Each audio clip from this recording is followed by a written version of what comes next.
Good afternoon, everyone. We're going to get started now.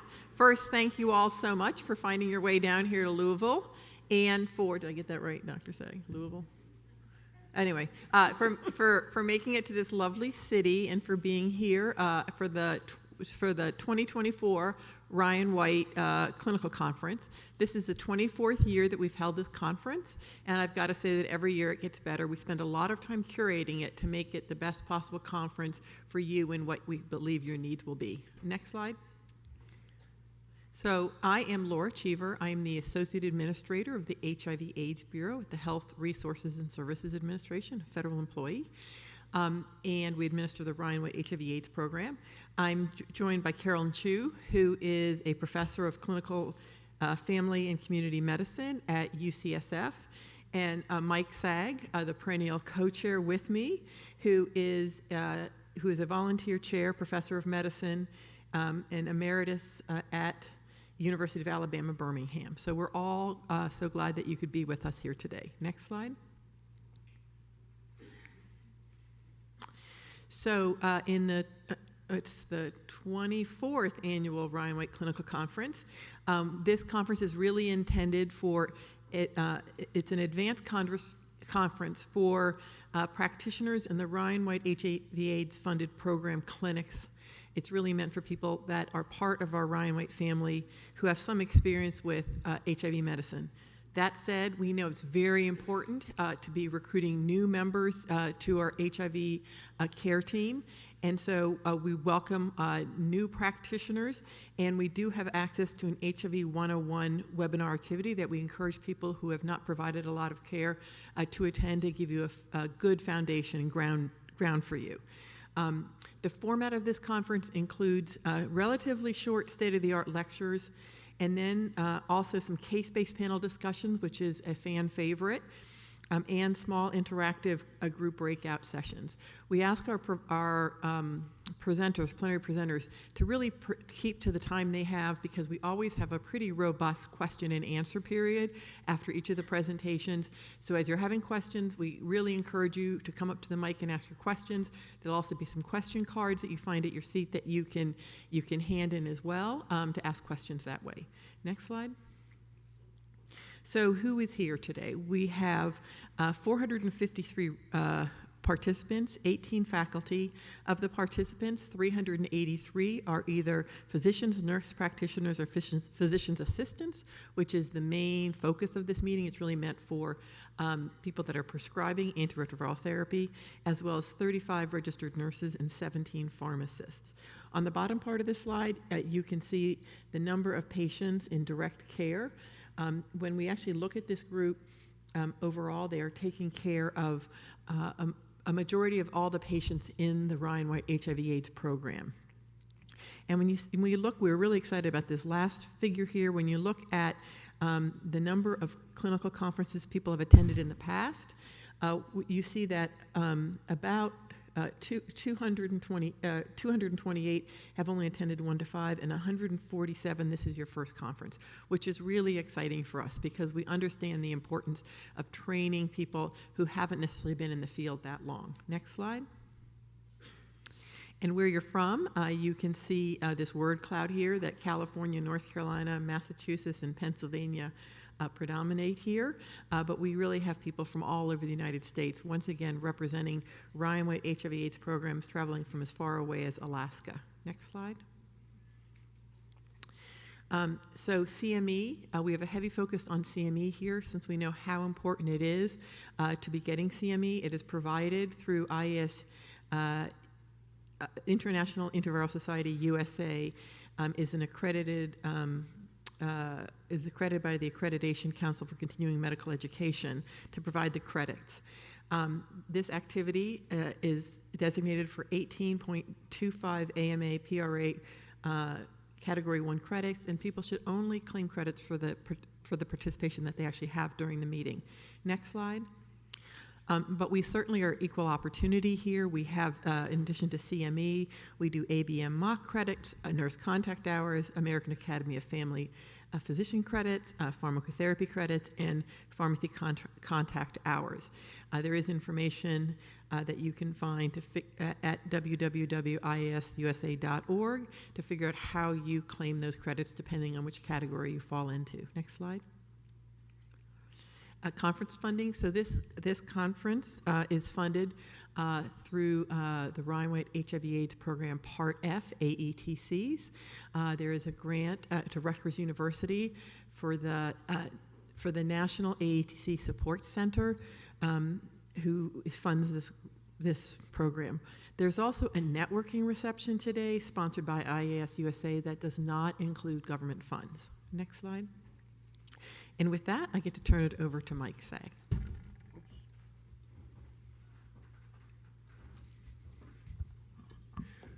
Good morning, everyone. Welcome to Louisville. This is my hometown, and the first thing we're going to do is say hello to our chairs, and then we're going to learn how to pronounce the word Louisville. It's not Louisville. It's not Louisville. It's Louisville. Louisville. So together, Louisville. Louisville. Great. You got it. And sometimes it intimidates people. They go, I'm visiting Louisville. Yeah, no, it's Louisville. It's simple, Louisville. Okay. The mission of the IAS-USA, which is the sponsor of the CME for this event, is a not-for-profit that was founded around 1993 to the providing prevention, treatment, care for and the quality of life for people with HIV, especially to high-level providers. And the focus has always been on those folks in the trenches who have a lot of experience. And even if, as Dr. Cheever just said, even if this is your first conference, you're just getting started, the pitch is at a fairly high level, so just hang on. You'll get with it. And for those of you really new, there's that HIV 101 webcast that you can access on the IAS-USA webpage. But I'm looking around and I see a lot of people I know who have been to these conferences for 47 years. So it's good to see everybody back. The Ryan-White HIV/AIDS program and the AETCs are located throughout the country, as you can see, and the regions are color-coded here. I think all of you obviously know this because many of you lead them and are also heavily involved in doing the education. And while I'm on that topic, one of the things that we're hoping happens, and usually does, is when you leave the conference, you become the emissary for the information that was provided here, which means that there'll be slide sets available for you that will be posted on a website. You can download all the slides and use them as you will back at home doing in-services or updates in your local clinics or in your general area, and those slides are welcome for you to use as you see fit. So it's a way of taking this meeting and then expanding it to the folks who weren't able to make it. As I just said. So this will be, you'll get an email from the conference organizers that'll have a link. Click the link and that'll get you to the slides. Okay, so before the meeting, about half of you filled out or took the pre-test. 16% of you passed. Harumph. Actually, that's better than usual. Seriously, it's usually about 4%. And the questions were a little easier this time.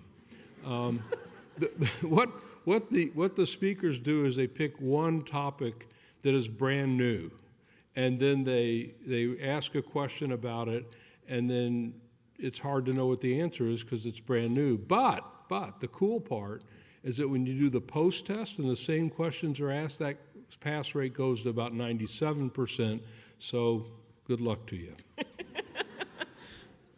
One of the things that you'll see throughout is that the financial relationships that any of the speakers have are provided for you in multiple locations. Right before each talk, there's a slide that shows that, and also in the materials of the syllabus, those are also listed.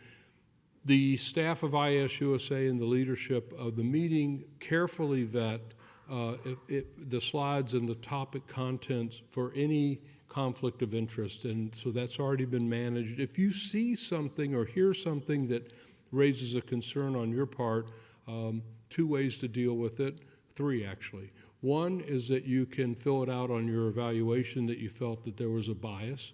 Two, you can tell the organizers, or three, you can throw some rotten tomatoes at the presenter while they're going. Please don't do that, it's hard to clean up. The presentation slides, as I mentioned, are available after, but they're also available to you now on the e-syllabus, so hopefully you can gain access to that. The only exception are the case-based presentations we don't provide in advance because that keeps it fresh.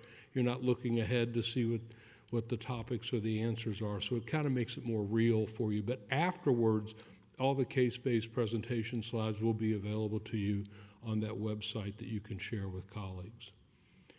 The reception tonight and the West Tower, that's this tower on the top floor, 25th floor. There'll be hors d'oeuvres and soft drinks. It'll have a cash bar, but also in addition to light hors d'oeuvres, there's going to be a mac and cheese station. So those of you who are looking for heavy calories, this is your night. Masking is optional.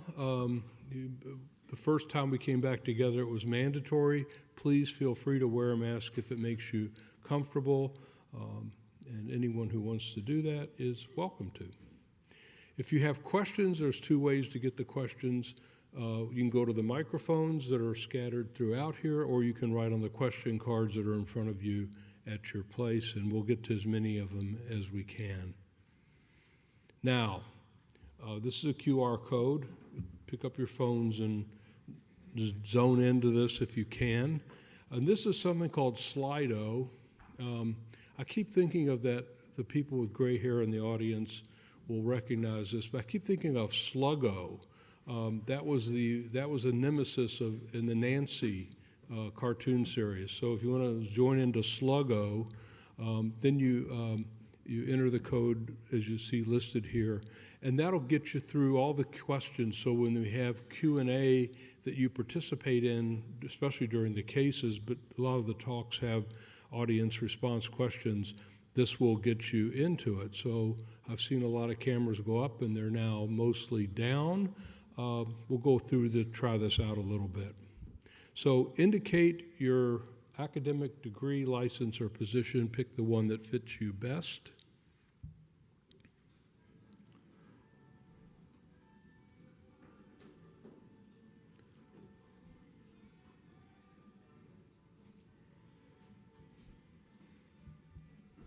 Boz Skaggs? Okay.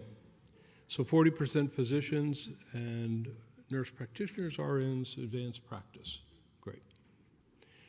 How many prior conferences have you attended? We've already seen these data, but go ahead and vote. We're just testing out Sluggo here.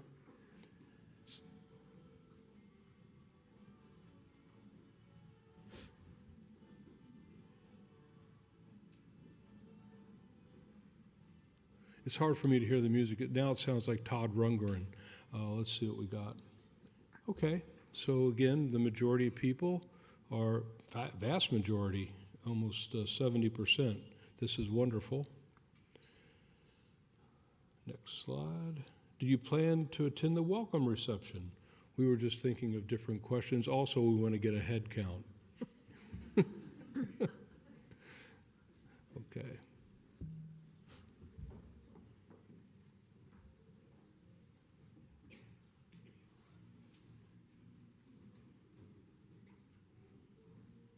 Yeah, who's that? Is that Hall & Oates? I can't remember. Anyway. Okay, great. And now I'll turn it over to Dr. Chu from the University of California, San Francisco. It is always an impossible task to follow Dr. Saag, but I'm just going to cover a couple really, really important housekeeping items before we start hearing from our speakers. So really happy to be here. Thank you to IAS-USA. Just wanted to start my section off with a moment to remember and honor my former colleague, Dr. Ron Goldschmidt. Just among his many accomplishments, he was a leading advocate for family physicians, being in HIV care. So welcome to any of you who are family physicians like myself. He ultimately found and started the NCCC, or the warm lines, as you'll hear a little bit more about from me later on in the conference. So we said goodbye to him this summer. So really important, just a quick run of show. If folks haven't already had a chance to look at the agenda, this is really the plan for the rest of the afternoon. So we've been really thoughtful to try and make sure there was a lot of cohesion sort of, from day to day. And so this is what the speakers will be covering this afternoon.